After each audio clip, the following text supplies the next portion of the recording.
1991 नंतर पहिल्यांदाच नागपुरात शपथविधी पार पडणार आहे। राज्याचा मंत्रिमंडळ विस्तार रविवारी दुपारी 3 वाजता नागपुरात होणार। नागपूरच्या राजभवनात नव्या मंत्र्यांना शपथ दिली जाणार आहे।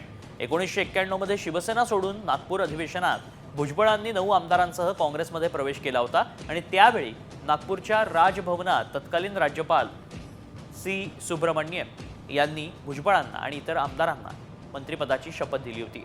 नागपूर आणि विदर्भाचे राज्याच्या राजकारणात स्थान अधिक मजबूत करण्यासाठी मंत्रिमंडळ विस्तारासाठी नागपूर निवडल्याची चर्चा मात्र रंगू लागली आहे। 1991 नंतर पहिल्यांदाच नागपुरात शपथविधी पार पडणार आहे। राज्याचा मंत्रिमंडळ विस्तार रविवारी दुपारी 3 वाजता नागपुरात होणार। नागपूरच्या राजभवनात नव्या मंत्र्यांना शपथ दिली जाणार आहे।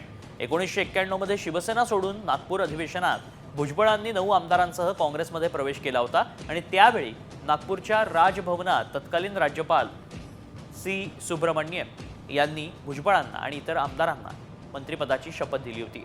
नागपूर आणि विदर्भाचे राज्याच्या राजकारणात स्थान अधिक मजबूत करण्यासाठी मंत्रिमंडळ विस्तारासाठी नागपूर निवडल्याची चर्चा मात्र रंगू लागली आहे।